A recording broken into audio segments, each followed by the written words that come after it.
बाळासाहेब जय महाराष्ट्र.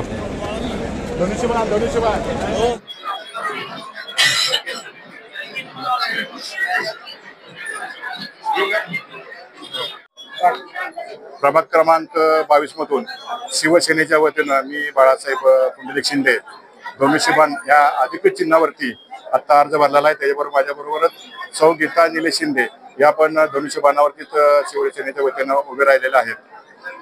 यावेळेला प्रभाग क्रमांक 22 मधून जे पहिले प्रतिनिधी होते त्यांनी कोणत्याही प्रकारचा विकास न करता नुसतंच उमेदवारी त्यावेळेला घेतलेली आहे. प्रभाग क्रमांक 22 मध्ये अनेक प्रश्न आहेत, रस्त्याचे असतील, गटाराचे असतील. 5 वर्षामध्ये कोणतीही कामं दाखवण्यासारखी त्यांच्याकडून झाली नाहीत. त्यासाठी जनतेतून आवाज उठवल्यामुळे मी शिवसेनेच्या वतीनं धनुष्यबाण या चिन्हावरती प्रभाग क्रमांक 22 मधून दोन्ही उमेदवार आमचे महिला आणि पुरुष गटातून शिवसेनेच्या वतीनं धनुष्यबाण या चिन्हावरती आपण निवडणूक लढवतोय. प्रचंड ताकदीनं आणि जनतेच्या विश्वासावरती आपण ही निवडणूक जिंकणार आहोत.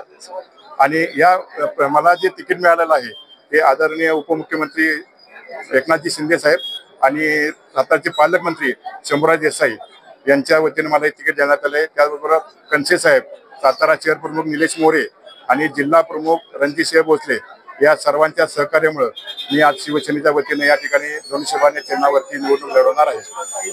आणि याचबरोबर मी गेली 40 वर्ष शिवसेनेच्या म्हणजे उद्धव ठाकरे पक्षाच्या गटातून 40 वर्ष शिवसेनेचं काम केलेलं आहे. पण निष्ठावंताची अवहेलना करण्यात आलेली. मला पक्षाच्या पदाचा राजीनामा त्यांना फार दुःख होते, वेदना होत आहेत. पण त्याला नाही लढवत आहे, कारण मला माझी आता जी उमेदवारी आहे तिथं आपल्याला विजय मिळणार आहे नक्की. पण त्यासाठी पक्षाने जी मदत करायला पाहिजे होती, ज्या पद्धतीने इथे जे स्थानिक नेते आहेत त्यांनी मला डावललेलं आहे. मला एबी फॉर्म सुद्धा त्यांनी दिला नाही पक्षाचा.